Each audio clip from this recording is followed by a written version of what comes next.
inside this one, I'm going to say get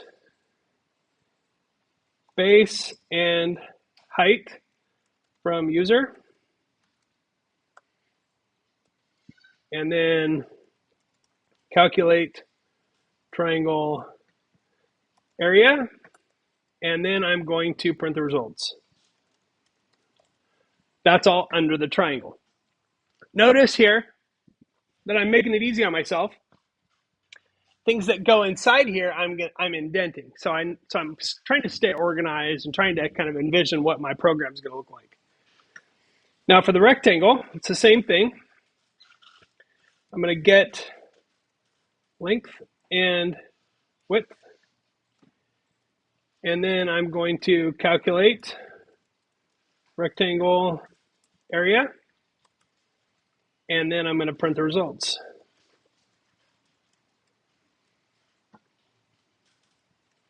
So here now I've mapped out my whole program from start to finish. These are all the steps that I need to do. And I know how to do all of this stuff. We've already talked about all of these things. So menu choice 1, this is where I'm going to put my if statement. I'm going to say if the user types in 1, and I probably should put a comment up here just to map this out even more explicitly, right? Get menu choice from user. So I'm getting the menu choice from the user using input. This is where my if goes. If menu choice equals 1, and inside this is going to be another input. I'm going to get 2 inputs, one for the base, one for the height. I have to convert them to numbers, and then I calculate, and then I print the results. And because menu choice was 1, it's going to skip all of this and go straight to the goodbye user, just like in my diagram here. So if I go to the main menu, they choose number 1, it does this stuff, and then it skips to the end. Remember, it's a fork in the road. It can't go down all of the different roads. So let's start filling this in. I'm going to say str menu equals input. What do you want to do?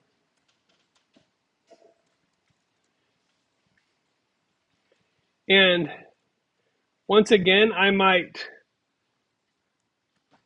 do something like that just as a way of like reminding the user. I told them up here type 1 or 2, but if I remind them right there, then it's once again reinforcing that here's what I want you to do. Now, it would be tempting for me to take their input here because they're entering number 1 or number 2. It'd be tempting for me to want to convert that to an integer, right? But I don't need to because I'm not going to do any math with it. All I want to do is check and see if they entered a 1 or a 2. So I don't. But I'm going to check and make sure that I'm looking for the string 1 or the string 2 because I didn't convert it. So if I say here, if str menu equals 1, just like that, this is what I want to do because they entered a string 1 or a string 2. I'm going to check it for it like that. If I check for an integer there, it's not going to be true ever. So the next thing I need to do is get base and height from the user. So I'm going to say str base equals input, enter the base of the triangle, str height equals enter the height of the triangle. Those are strings, right? So before I do the calculation, I have to convert those. Now, here's where I come up with a little bit of a dilemma because I could be trusting of my user and just try to convert it. If I try to convert this to an integer or to a float, and they've entered something that is not one of those things, I'm going to get an error. So if I wanted to be really safe here, and I'm not going to require you to do this for this assignment, but if I wanted to be really safe, what I would do is before I tried to convert those is I would check to see. I would use those string methods to check and see what kind of string those were. I'm not going to do that here, and I'm not going to require you to do it either. But I'm going to say int height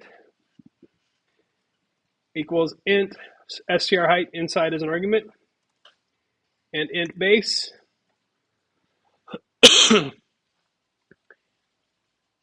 And this program is just going to deal with integers. Honestly, the most important thing to me about this program is that you just make it work. It doesn't have to be anything really deep or outstanding or anything like that. I just want two calculators that allow you to choose between them and for it to work. Okay? So we're going to do that. Now I'm going to calculate.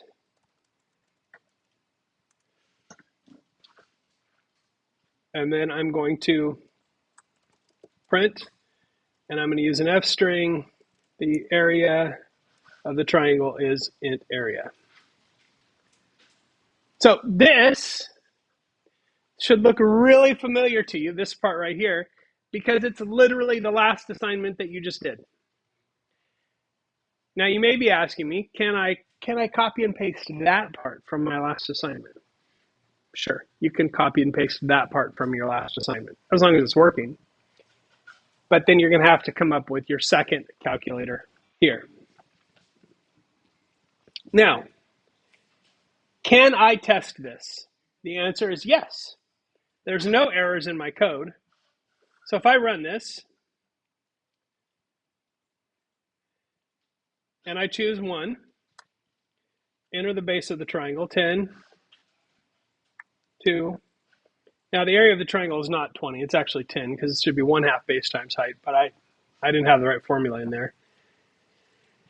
But you can see that branch works. Now if I run this again and I choose choice 2, obviously there is no choice 2, so it's just going to exit. So I didn't finish that part yet. So first, let me fix this, times 0.5, that's the correct, and it cannot be that. It has to be a float because it's going to come out as a float because I'm multiplying by a decimal, which is the same as dividing by 2. So, all right, so menu choice number 2, I'm going to say elif here, str menu equals 2.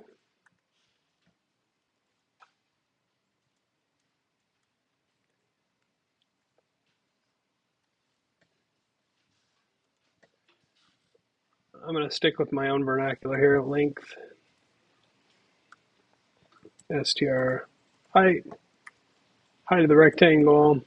I'm doing the same thing over, right? I'm just following the same steps here.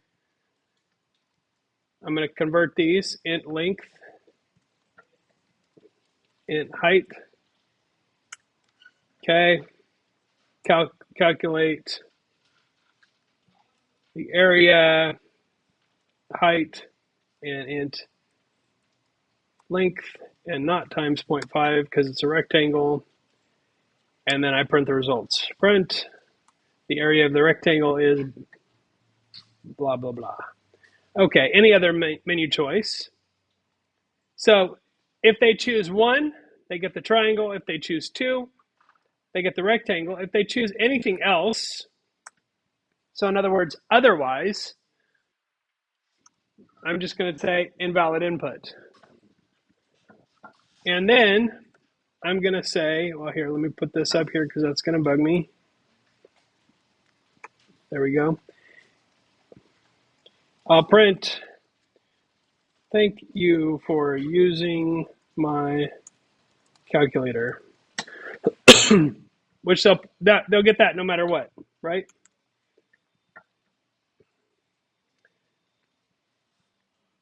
What just happened?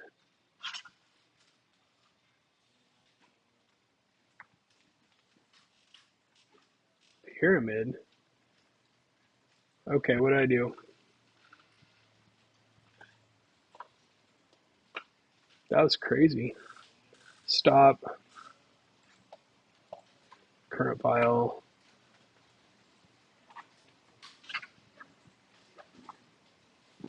Huh.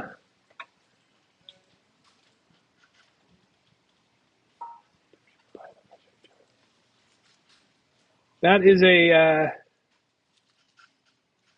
really weird occurrence, and I, honest to God, cannot explain what's happening here. From old pyramid. Oh, there it is.